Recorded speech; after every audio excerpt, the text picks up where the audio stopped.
Hello friends, स्वागत है आपके अपनी यूट्यूब चैनल श्लोक स्टडी क्लासेस में। तो हम पढ़ रहे थे क्लास 10th का मैथ, जिसमें हम कर रहे थे अपनी पहले अध्याय की वास्तविक संख्याएं, जिसका नाम है, उसकी हम प्रश्नावली 1 कर रहे थे। ठीक है, कौन सी 1A।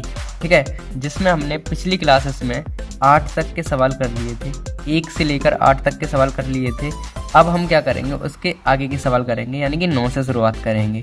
ठीक है, तो आपने पिछली क्लासेस अच्छे से समझी होंगी, देखी होंगी। ठीक है, और आज की क्लास में हम क्या करेंगे, उसके आगे के प्रश्नों को सॉल्व करेंगे। ठीक है, तो हमारा पहला प्रश्न क्या है वो देखते हैं।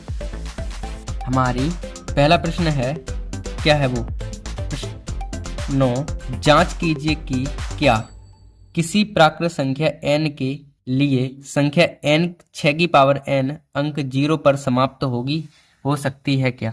ठीक है, तो कुल मिला के हमसे ये पूछा गया है कि अपन क्या करें, n की जगह पर एक प्राकृत संख्या रखें, और इसमें कह रहे हैं कि n की संख्या अगर प्राकृत संख्या रख रहे हैं तो कोई ऐसी संख्या आएगी जिसमें हम उसकी सॉल्व करके, उसका हल करके 0 आ जाए आंसर में। फॉर एग्जाम्पल, अपन उदाहरण से समझने की कोशिश करें तो इसमें कहा क्या गया है, हमसे इसमें कहा क्या गया है, ये कहा गया है कि हमारे पास एक संख्या है n। ठीक है, एक संख्या n है जो हमें प्राकृत संख्या लेनी है। प्राकृत संख्या मतलब 1 2 3 डॉट डॉट डॉट, इस तरीके से n का मान लेना है, और 6 की पावर n है। ठीक है, अगर हम इसमें सॉल्व करें इसे तो कहीं पर भी 0 आएगा इसके सॉल्यूशन। जैसे कि हम n 6 है ना पे, अब 6 की जगह पे हम n की जगह पे पहले 1 रखेंगे, तो अगर हम 6 की जगह पे 1 रखेंगे तो क्या आ जाएगा। अगर हम 6 की जगह पे 1 रखेंगे तो 6 ही आएंगे। अगर हम 6 की जगह पे 2 रखेंगे तो 36 आएंगे। ठीक है, और अगर हम 6 की जगह पे 3 रखेंगे तो 36 में 6 का गुणा और कर देंगे 6, और 6 का 6 में गुणा करेंगे 36 के 6 ही, यानी कि पीछे तो 6 ही आएंगे ना। ठीक है, तो 6 पीछे कितने आएंगे, 6 ही। और हमसे कहा गया है कि इसके आंसर में पीछे समाप्त पर कहीं 0 आएगा क्या। तो हमें तो ऐसे दिख रहा है भाई 0 नहीं आएगा। क्यों नहीं आएगा, क्योंकि इसके जो गुणनखंड हैं वो पीछे 6 ही आ रहे हैं, उसकी घात में कितने आ रहे हैं, 6। ठीक है, और 0 कब आता है, 0 जब आता है जब 5 हो संख्या। जैसे कि 2 पंजे 10, 0 आ गया भाई 0 पीछे। अगर हम 0 की और बात करें, जैसे कि 5 चौक 20, 0 आ गया। और हम 0 लाना चाहें पीछे, जैसे कि लाएं 30 में, 5 छिक 30 आ गए, यानी कि 0 आ गया। यानी कि 10 ढाई 100, 0 आ गया।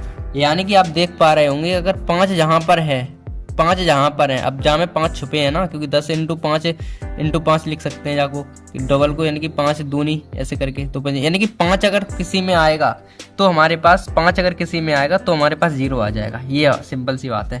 लेकिन हमारे पास 6 की अगर गुणनखंड की बात करें, 2 इंटू 3, क्योंकि 2 3 6 और 3 एकन 3, यानी कि 2 इंटू 3 हमारे क्या हो रहे हैं, गुणनखंड हो रहे हैं। 2 इंटू 3 गुणन, यानी कि गुणनखंड में 5 तो आ ही नहीं रहे हैं, यहाँ पे 2 आ रहे हैं, 5 आ रहे हैं, 2 आ रहे हैं और 3 आ रहे हैं। अगर 5 आते तो 0 आ जाता, 5 नहीं आ रहे तो 0 नहीं आ रहा है। तो हम सिंपल सी एक भाषा लिख देंगे कि भाई 0 तो नहीं आएगा, लेकिन लिखने का तरीका क्या वो देखिए। सबसे पहले हम हल लिखेंगे और उसके बाद लिखेंगे भाई कि 6 के जो गुणनखंड हैं, 6 के अगर हम अभाज्य गुणनखंड करें, 6 के अभाज्य गुणनखंड अगर हम 6 के अभाज्य गुणनखंड करें तो क्या आएंगे, ये छोटे से कर लेते हैं। यहाँ पे 6 के अभाज्य गुणनखंड के 2 3 6 और 3 एकन 3, अभाज्य गुणनखंड 2 और 3 आ रहे हैं भाई, 2 गुणा 3 आएंगे हमारे पास, यही तो आएंगे अभाज्य गुणनखंड। ठीक है, तब 6 की पावर n का अभाज्य गुणनखंड की बात करें, अगर हम अभाज्य गुणनखंड भी क्या आ जाएगा भाई, 2 इंटू 3, और 2 इंटू 3 6 के हो गए, n पावर ऊपर आ जाएगी, बस सिंपल। ठीक है, n हमारी क्या आ जाएगी, ऊपर आ जाएगी। ठीक है ना। अब क्या करेंगे वो देखिए। अब हम क्या करेंगे, अब हम ये देखेंगे भाई 6 की, हमने ये तो देख ली कि इसमें 5 तो आ ही नहीं रहे हैं, 5 तो आ ही नहीं रहे हैं, तो हम लिखेंगे भाई, एक लाइन लिख देंगे कि भाई ये हमें पता चल रहा है, चूंकि 6 की पावर जो 6 के जो गुणनखंड हैं, 6 के जो गुणनखंड है, 6 की पावर n का गुणनखंड है के अभाज्य गुणनखंड हैं, अभाज्य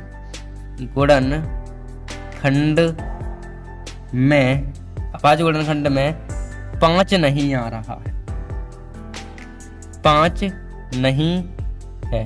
या फिर लिख देंगे भाई कि 5 से विभाजित नहीं है, 5 नहीं है, ये लिख देते हैं, सीधे सिंपल रहेंगे कि भाई 5 नहीं, इधर लिख लेते हैं 5, सॉरी 5 नहीं, ठीक है। यानी कि 6 की पावर, इसमें 5 तो है ही नहीं, 2 है 3 है, 5 तो है ही नहीं, और 0 कब आता है, जब 5 होता है तब आता है ना 0। 6 की पावर n के अभाज्य गुणनखंड में 5 नहीं है, इसीलिए 6 की पावर जो n है, 6 की पावर n 5 से विभाजित नहीं होगी, 5 से विभाजित नहीं होगी, विभाजित नहीं होगी, ठीक है। इसीलिए 6 की पावर n है जो 5 से विभाजित नहीं होगी भाई संख्या, ये नहीं होगी ना, ठीक है। इसी प्रकार हम लिख सकते हैं भाई, इसी प्रकार हम लिख सकते हैं, इसीलिए या फिर इसी प्रकार किसी भी प्राकृत संख्या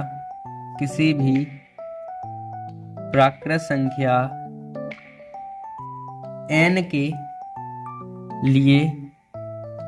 के लिए 6 की पावर n अंक 0 पर समाप्त नहीं हो सकती है, ठीक है।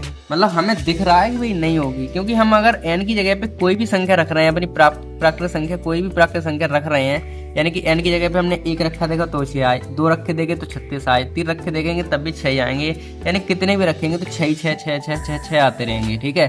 तो n की पीछे इकाई अंक पे भाई 0 नहीं आएगा, लेकिन क्यों नहीं आएगा, क्योंकि उसमें 5 नहीं है, इनके जो 6 के गुणनखंड में 5 नहीं है, इसी वजह से नहीं आएगा, ठीक है। तो इस तरीके से हम लिखेंगे भाई 6 के अभाज्य गुणनखंड में, कहाँ से लिखेंगे, 6 n की पावर 6 के गुणनखंड में 5 नहीं है, इसीलिए ये 5 से विभाजित होगा नहीं। और इसी प्रकार किसी भी प्राकृत संख्या के n के लिए 6 की पावर n अंक 0 पर समाप्त नहीं हो सकती है, ठीक है। इस तरीके से हमें ये सवाल करना था। अब ये थोड़ा वैसा सवाल है, आज तक एग्जाम में तो आए नहीं है, ठीक है। एग्जाम में ये सवाल बहुत कम आते हैं, पर थोड़ा सा हमें जानकारी होनी चाहिए। कुल मिलाकर आप टेंशन ना लीजिए, ये सवाल एग्जाम में बहुत कम पूछा गया है, ठीक है। और बात तो ये है, आता ही नहीं है ज़्यादातर, ठीक है। तो अब बढ़ते हैं अपने अगले प्रश्न पर। हमारा अगला यानी कि 10वां सवाल है, और ये प्रश्न बहुत ही ज़्यादा इंपॉर्टेंट है, क्योंकि ये प्रश्न बोर्ड एग्जाम में देखा गया है, बोर्ड एग्जामों में आया है, तो अच्छे से समझते हैं इसे। तो हमसे कहा गया कि वह व्याख्या कीजिए कि 7 गुणा 11 गुणा 13 प्लस 13 बराबर और 7 गुणा 6 गुणा 5 गुणा 4 गुणा 3 गुणा 2 गुणा 1 गुणा प्लस 5 भाज्य संख्या है और क्यों है, ये हमें बतानी है, ठीक है। तो पहले हम ये वाली संख्या जो दी है हल लिखेंगे और पहली वाली संख्या लेंगे। पहली संख्या में दी है 7 गुणा 11 गुणा 13 और प्लस 13, इसको हम चेक करेंगे ये भाज्य है लेकिन क्यों है, ठीक है। तो इसे सॉल्व कर लेते हैं, ठीक है। गुणा करके सॉल्व नहीं थोड़ा अलग अंदर। तो देखिए यहाँ तक गुणा है, फिर प्लस आ गया, फिर प्लस के आगे कितने 13, इधर भी 13, तो 13 हम ले लेंगे कॉमन, और 13 कॉमन लेंगे तो मतलब यहाँ कितने बचेंगे 7 और गुणा 11 बच जाएंगे, और यहाँ पे इसमें तो 7 और गुणा 11 बच जाएंगे, लेकिन प्लस का कितना बच जाएगा 1 बच जाएगा, ये ठीक है, प्लस का 1 बच जाएगा। तो पूरे में से आया, ये पूरे में से कॉमन आया है, ठीक है। देखिए इसमें से तो 13 बाहर आ गया, यहाँ से 13 बाहर आ गया, तो इसमें से ये बचे और यहाँ पर तो ये बचे, 13 बाहर चलेगा तो 1 बचेगा। अब 7 का गुणा 13 में करेंगे तो कितने आएंगे भाई 11 7 77 और प्लस 1, तो ठीक है इतना आ गया। फिर 13 इंटू 77 और 1 जोड़ देंगे तो 78 हो जाएंगे, ठीक है। 77 और 1 जोड़ देंगे कितने हो जाएंगे 78 हो जाएंगे। ये बात समझ में आई। सॉल्व कैसे हो गया भाई, 13 कॉमन लिए, यहाँ से 13 कॉमन लेंगे तो पूरे 13 तो बाहर आ गए, लेकिन 11 और 17 बचे जाएंगे। ऐसे ही यहाँ से 13 बाहर चलेगा, 1 बच जाएगा। कॉमन लेना तो सब आते हैं ना, 9 से सीखते आ रहे हैं। यहाँ पे 77 बचेंगे, 11 7 77 प्लस 1 78 हो गए। इनका गुणा कर देंगे भाई, 3 24, 24 के 4 तो आ जाएंगे यहाँ पे, तो कुल मिला के 101 के समथिंग आ जाएगा, ठीक है। इनका गुणा कितना आ जाएगा 1014। अब 1014 संख्या कितने से कट जाएगी 2 से, यानी कि ये भाज्य संख्या है, तो हम लिख देंगे जो भाज्य संख्या है। तो एक तो हमें पता चल गई कि ये भाज्य है भाई, सॉल्व करके हमें पता चल गया भाज्य है। अब ऐसे हम दूसरा करेंगे। अब दूसरा वाला हमारे पास क्या है वो देखते हैं। दूसरा वाला हम इधर कर लेते हैं, जगह है हमारे पास। तो दूसरा वाला हमारे पास है 7 गुणा 6 गुणा 5 गुणा 4 गुणा 3 गुणा 2 और गुणा 1 प्लस 5। अब प्लस के आगे 5 है तो 5 कॉमन लेंगे हम। 5 कॉमन लेंगे तो हमारे पास बचेंगे 7 6। अब 5 तो बाहर चले गए तो 5 लिखेंगे नहीं। 4 गुणा 3 गुणा 2 गुणा 1 प्लस 5 तो बाहर चले गए यानी कि 1 बचेगा। ठीक है, तो 5। अब यहाँ पे देखते हैं, इनका गुणा कर लेते हैं पहले। 7 6 तो 42 हो गए। ठीक है, 2 2 कर लेते हैं पहले।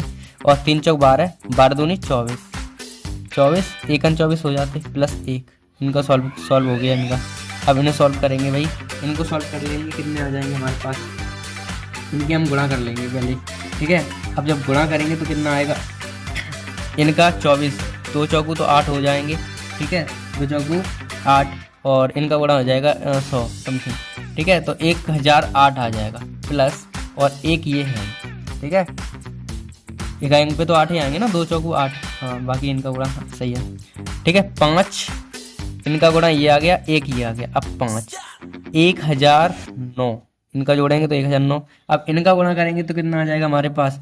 5 नम 45 के कितने, 5 नम 45 के 5। ठीक है, और 45 के 45 आ जाएंगे पूरे क्योंकि 0 है। और 5 का इतना करेंगे, 5 5 और एक 0 आ जाएगा, कुल मिला के ये आ जाएगा हमारे पास। अब ये कितने से विभाजित है, ये 5 से विभाजित हो जाएगी क्योंकि पीछे 5 है। 3 से भी हो सकती है लेकिन हम 5 से डायरेक्ट करेंगे। तो जो कि भाज्य संख्या है, ये भी क्या है, भाज्य संख्या है। इस तरीके से हमारी ये हो गया आंसर।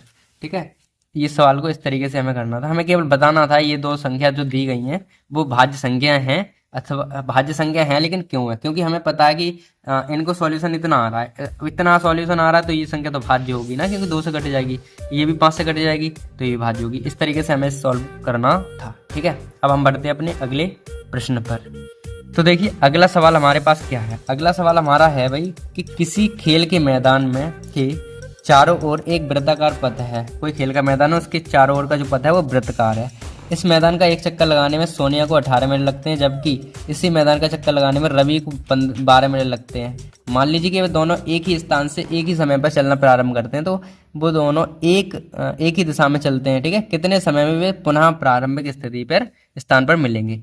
कुल मिला के ये कहा गया है कि एक सोनिया नाम की लड़की है और एक रवि नाम का लड़का है, और वृत्त जो खेल का मैदान है वो वृत्ताकार है। वो वृत्ताकार के पथ के चक्कर लगा रहे हैं, तो सोनिया जो है वो 18 मिनट में लगाती है उसको चक्कर को, और जो रवि है वो 12 मिनट में। ठीक है, तो वो आपस में कम मिलेंगे अगर वो एक ही साथ चलें, एक ही दिशा में चलें। ठीक है, एक ही साथ चलें, एक ही स्थान से चलें, एक ही साथ चलें और एक ही दिशा में चलें, तो वो कम मिलेंगे एक दूसरे से, ये पूछा गया है इसमें। ठीक है, तो सॉल्व करते हैं इसे। हेलो, तो सबसे पहले हम लिखेंगे जो जो दिया है वो लिखेंगे। तो लिख लेते हैं भाई, सोनिया को एक चक्कर लगाने में कितना समय लगता है वो लिख लेते हैं। सोनिया को एक चक्कर लगाने में लगा समय कितना लग रहा है भाई, 18 मिनट लग रहे हैं। सोनिया को एक चक्कर लगाने में भाई 18 मिनट लग रहे हैं। ऐसे ही हम लिख देंगे भाई रवि को एक चक्कर लगाने में लगा समय।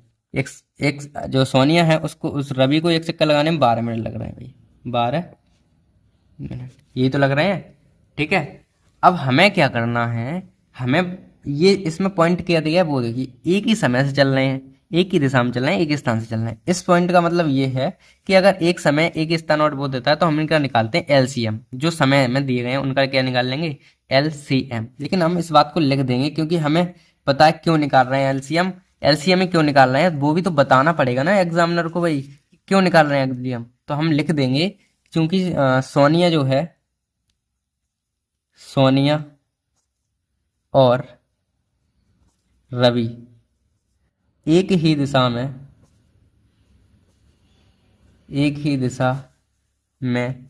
तथा एक ही स्थान व एक ही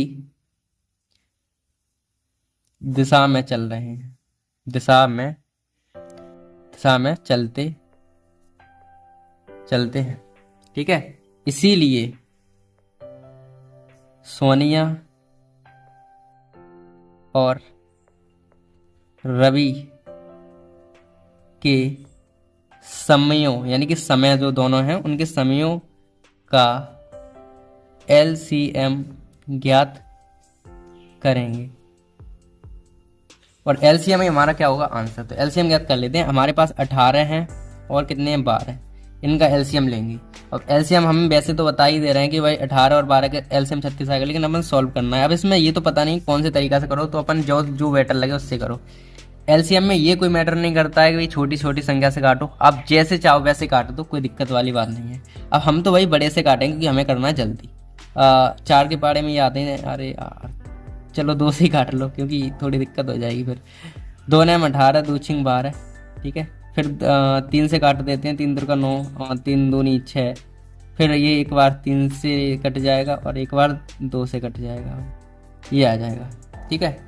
ठीक है, कैसे भी काट लो, LCM में कोई मैटर नहीं करता। अभाज्य गुणनखंड में मैटर करता है भाई। अभाज्य गुणनखंड जो है उसमें तो आपको शुरू मतलब छोटे पहाड़े से पहले काटना है, लेकिन LCM में आपकी इच्छा है बड़े से काट दो छोटे से काट, कोई दिक्कत वाली बात नहीं है। तो इससे इसका गुणनखंड कितना आ रहा है, वो LCM कितना आ रहा है, LCM किस किस का, 18 और 12 का LCM कितना आ रहा है वो देखते हैं। 2 × 6, 2 × 6, 6 × 18, 18 दूनी 36। तो LCM हमारी बात कितना आ गया, 18, ठीक है। तो अतः हमारे पास जो समय आएगा, अतः 36 मिनट में, 36 मिनट बाद सोनिया और रवि प्रारंभिक स्थान पर मिलेंगे। प्रारंभिक स्थान पर मिलेंगे,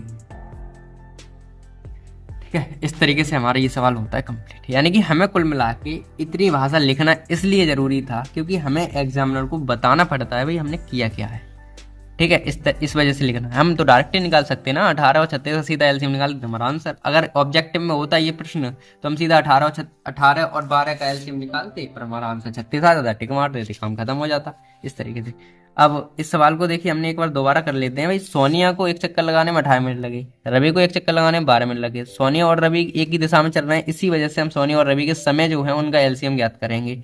LCM हमने ज्ञात किया भाई, 18 और 36 का LCM आया हमारे पास 36, सॉरी 18 और 12 का LCM हमारे पास आया 36। तो अतः 36 मिनट बाद सोनिया और रवि जो है वो एक दूसरे से मिल जाए, ठीक है।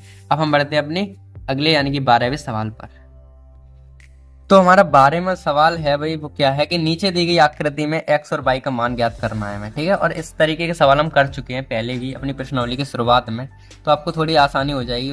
उसी से रिलेटेड क्वेश्चन है, ठीक है। x की बात करें सबसे पहले, तो देखिए x हमारे पास है यार, x के आगे ये और ये लिख लिए हैं, तो इन दोनों का क्या हो जाएगा, गुणा। क्योंकि x से ये निकला है, एक ये निकला है, तो इन दोनों गुणा कर देंगे, x का मान आ जाएगा। x का मान तो हमें आसानी से मिल गया, 3 × भाई 195, इनका गुणा हमें करना है। और 5 15 के 5, 3 9 27 और 1 28, और 3 1 3 तो 5, ठीक है। तो x का मान तो आ गया हमारे 550। अब हमें निकालना है y का मान। y का मान देखते हैं कहाँ से मिला है। देखिए y का मान हमारे पास यहाँ से है, ये y का मान हमारे पास क्या है, एक 13 एक 5 निकला है और ये यहाँ से निकला है, तो y का मान क्या है, 5 × 13, ठीक है। तो y का मान कितना आ जाएगा, 13 पंजे 65, ठीक है। y का मान यहाँ से कितना आ गया, 13 पंजे 65। अगर आप चेक करना चाहो इसको मान को, तो हम क्या कर सकते हैं, y का मान चेक करते हैं, क्योंकि ये कंफर्म नहीं है अभी। कंफर्म करने के लिए हम एक और काम करेंगे, क्या कर, देखिए जो y है वो कहाँ से निकली, यहाँ से। यानी कि इसका मतलब ये है इनका गुणा इनके बराबर होगा, मतलब इनका गुणा इनके बराबर। यानी कि हम लिख सकते हैं क्या, देखिए x के बराबर लिखा, इनका गुणा, इसके बराबर लिखेंगे, इनका गुणा। वैसे आंसर हमारा सही है, आप कर सकते हैं भाई कि y बराबर ये और x बराबर ये, ठीक है। लेकिन हम अगर चेक करना चाहें तो क्या कर सकते हैं, वो देखिए हम क्या कर सकते हैं। यहाँ से हम करेंगे भाई 195 जो है वो बराबर होंगे 195 इन दोनों के गुणा के, 3y के। अगर 3 को इधर ले आएंगे तो y बराबर कितना आएगा, 195 बट्टे में 3 y, और 3 से ये काटेंगे भाई, 3 18 के 8, सॉरी 3 18 के मतलब 6 बार कटे, और 5 होते 5 15, यानी कि 65 हमारे y का मान भी आ गया। यानी कि ये चेक हो गया, बस आप इतना करोगे आंसर फुल है। ठीक है, हमने चेक करवा दिया है। बस देखिए x का मान निकाल लिए, इन दोनों गुणा, x मतलब इन दोनों गुणा, y कहाँ से निकला, इन दोनों से, यानी कि इन दोनों गुणा, बस सिंपल y का मान आ गया। तो हम लिखेंगे अतः x बराबर ये और y बराबर ये, अतः x बराबर 585 तथा y बराबर 65, और ये हमारा आ गया आंसर। ठीक है, इस तरीके से हमें करना था और आसान सवाल था ना ये। अब हम बढ़ते हैं अपने 13वें सवाल पर। तो देखिए 13वां सवाल हमारे पास एक डुप्लीकेट सवाल है पिछले वाले का, तो क्या करेंगे, पीछे कर सके ना इस तरीके से। तो व्याख्या कीजिए कि भाई 7 गुणा 13 गुणा 11, तो सीधा करते हैं, टाइम वेस्ट ना करें। हल, तो पहली संख्या हमारे पास दी है 7 गुणा 13 गुणा 11 प्लस 11। हमें प्लस क्या 11 दिख गया, यानी 11 कॉमन लेंगे, 7 गुणा 13 बचेंगे अंदर, ठीक है, और प्लस 11 भी बाहर चलेगा, 1 बच जाएंगे। कुल मिला के हमने 11 ले लिए कॉमन, तो 11, 7 का 70 दिए, कितने होंगे भाई 91, ठीक है, और प्लस 1, तो कितने हो जाएंगे 11, और ये 91 और 1 कितने हो जाएंगे 92। इनका आपको गुणा कर लेना है, ठीक है, इनका आपको गुणा कर लेना है। तो कितने आ जाएंगे भाई 11 दूनी 22, यानी कि 101 के समथिंग, यानी कि एक कितने आ जाएंगे 1012। हमारे पास क्या आ जाएगा इसका गुणा, ठीक है। अब 112 हमें ये देखनी है ये कितने से कट जाएगी भाई, 2 से कट जाएगी, यानी कि भाज्य संख्या है, क्या है, भाज्य संख्या है। तो हम लिख देंगे जो कि भाज्य है, जो कि भाज्य संख्या है। ये सवाल हो गया भाई। अब दूसरा वाला कर लें, दूसरा वाला हम करेंगे, देखिए क्या है, हाँ लिख लेते हैं। 7 गुणा 6 गुणा 5 गुणा 4 गुणा 3 गुणा 2 गुणा 1 प्लस 3, ये है। अब आगे प्लस के आगे 3 है, तो 3 कॉमन ले लेंगे भाई। 3 कॉमन लेते ही हमें पास 7 गुणा 6 गुणा 5 गुणा 4 गुणा 3 तो बाहर पहुंच गए, 2 आ जाएंगे, गुणा 1 प्लस 1, 3 तो बाहर आ गए, 3, इनका गुणा करेंगे 7 6 42 गुणा 5 चौक 20 और 20 दूनी 40 1 40 प्लस 1, इनका गुणा कर लेते हैं जल्दी जल्दी। 3, 4 का गुणा करेंगे, 4 दूनी 8 और 4 चौक 16 और 0 का 0 प्लस 1, तो ठीक है, 4 दूनी 8 4 चौक 16 0 का 0 4 का, और इनका गुणा करेंगे भाई, एक में इसमें एक जोड़ देंगे तो 16 से 81 हो जाएंगे ये, ठीक है। अब इनको गुणा कर देंगे, 3 का गुणा हम कितने में कर देंगे भाई, 3 का गुणा कर देंगे इनमें 1681 में, तो करते हैं भाई 16 3 3 और जी कुछ ये आ जाएगा, ठीक है, गुणा कर लेते हैं भाई, क्योंकि 3 1 3 8 24 2 से 3 6 18 18 2 20 3 3 और 2 5, ठीक है, गुणा हमारे पास आ गया ये। अब ये भी हमारे पास संख्या जो है वो कैसी है, भाज्य संख्या, ये भी कट जाएगी हमारी। तो भाज्य संख्या जहाँ लिखना है जो कि भाज्य संख्या, ठीक है। इस तरीके से ये सवाल थी, ये थोड़े आसान सवाल है, थोड़े जल्दी जल्दी कर देते हैं, और करने का पैटर्न लगभग सेम ही होता है, जो कि भाज्य संख्या ये लिखना है ऊपर और इसे सॉल्व करना है, बस सिंपल, ठीक है। ये सवाल भी हमारा हो गया 13 कंप्लीट। और अब बढ़ते हैं हम अपने अगले और लास्ट सवाल। तो हमारा लास्ट यानी कि 14वां सवाल है, तसल्ली से करेंगे क्योंकि बड़ा सवाल है भाई, बड़ा मतलब कैलकुलेशन अच्छी कहाँ से इसमें।